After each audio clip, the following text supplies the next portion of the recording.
নওজোয়ান যুবকেরা, এ নবী প্রেমিকেরা, আমাকে আপনাকে আল্লাহ পাক আল্লাহ তাআলা পৃথিবীর জমিনে পাঠিয়েছেন। পৃথিবীর জমিনে পাঠানোর পরে মহান রব্বুল আলামিন পাক কালামুল্লাহ শরীফ দিয়েছেন গাইড বুক হিসেবে। সেই পাক কালামুল্লাহ শরীফের ভিতরে সূরা আল ইমরান আয়াত নাম্বার 31 আল্লাহ রাব্বুল আলামিন জানিয়েছেন, ও আমার হাবিব, আপনি আপনার উম্মতদেরকে জানিয়ে দেন, কুল ইন কুনতুম তুহিব্বুনাল্লাহ ফাত্তাবিউনি ইউহিব্বুকুমুল্লাহ ওয়া ইয়াগফির লাকুম যুনুবাকুম ওয়াল্লাহু গফুরুর রহিম। এ আমার হাবিব জানিয়ে দিন, আমি আল্লাহ রাব্বুল আলামিন, আমি তোমাদের মালিক, আমি আল্লাহ। আমাকে যদি আমার কোন বান্দা পেতে চায়, আমি আল্লাহ আমার মহব্বত যদি হাসিল করতে যায়, তাহলে তারা জানো আমার হাবিবকে পাঠিয়েছি, আমার রাসূলকে পাঠিয়েছি। আমার রাসূলের ইত্তেবা অনুসরণ করে যেন চলে, আমার হাবিবকে তারা যেন ভালোবাসে।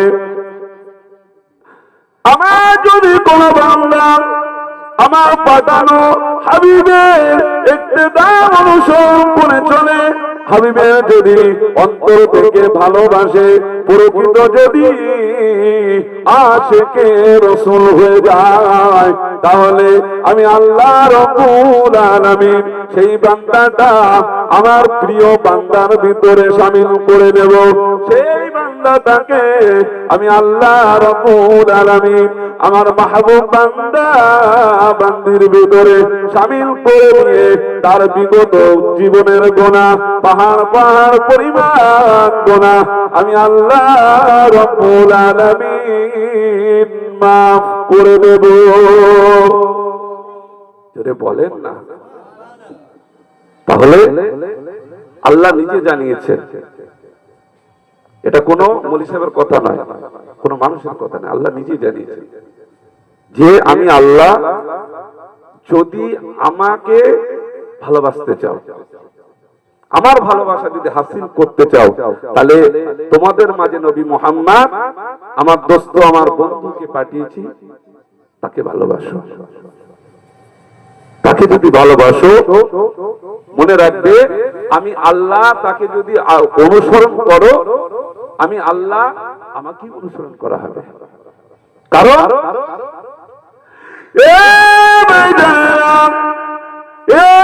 নবীর প্রেমিকেরা, আমি আল্লাহ রাব্বুল আলামিন তোমাদের কাছে আমার হাবিবকে দিয়েছি, তোমাদের মাঝে আমার রাসূলকে পাঠিয়েছি, তোমাদের মাঝে আমি আমার মুস্তাফাকে পাঠিয়েছি। আমার মুস্তাফা যেভাবে বসে মানুষের সঙ্গে কথা বলে, আমি আল্লাহ আমার হাবিবের ওই বসাটা আমি বড় ভালোবাসি।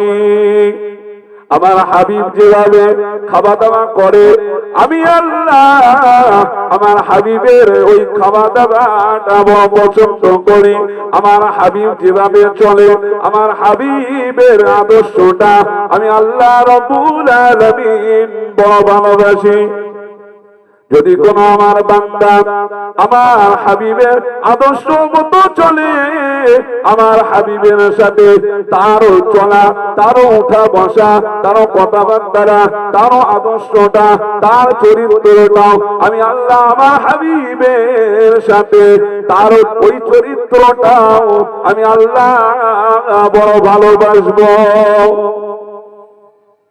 কথা বুঝে আসছে? তাহলে আমাদের খাওয়া দাওয়া, আমরা খাওয়া দাওয়া করছি, কথা বুঝে আসিনি?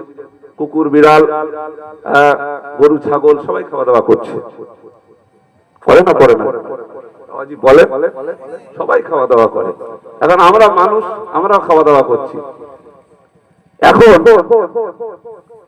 যদি তারা, তাদের কোনো কিন্তু নিয়ম নাই, আছে কোন রকম যা পাই তাই খাই।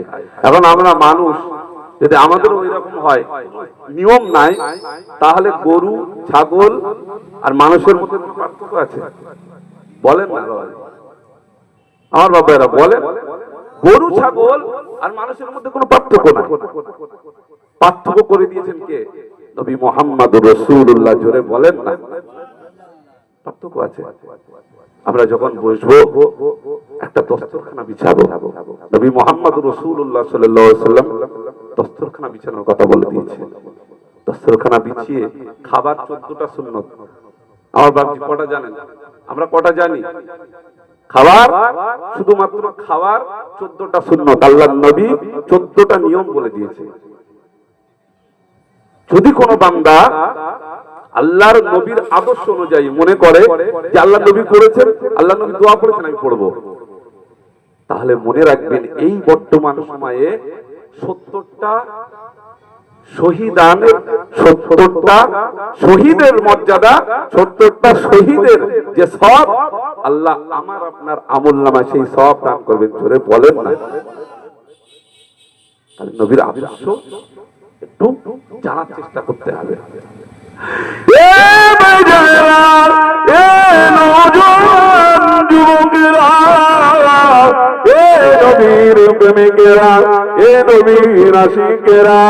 আমার আপনার নবীকে জীবন আদর্শ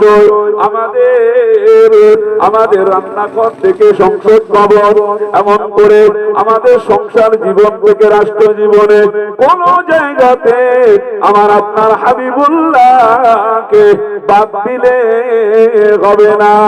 আরে বাদ দেবেন না। আমার আপনার নবীকে জীবন থেকে বাদ দেবেন না। কিয়ামতের ময়দানে, মাহশরের ময়দানে যখন আপনার যে বিবির জন্য এত মেহনত কষ্ট করেছে, বিবির একটা কথাও অমান্য করেননি, সেই বিবি কিয়ামতের ময়দানে আপনাকে চিনবে না, আপনার সন্তান, আপনার ছেলে আপনাকে চিনবে না, আপনার মেয়ে আপনাকে চিনবে না, বাপ হিসেবে পরিচয় দেবে না, এমন করে ভাই আপনার চিনবে না, বোন আপনার চিনবে না। সেই কঠিন সময়ে আমার আপনার জন্য হাবিবুল্লাহ আল্লাহর দরবারে সিজদা করবে, শুধু একটাই কথা, উম্মতি উম্মতি।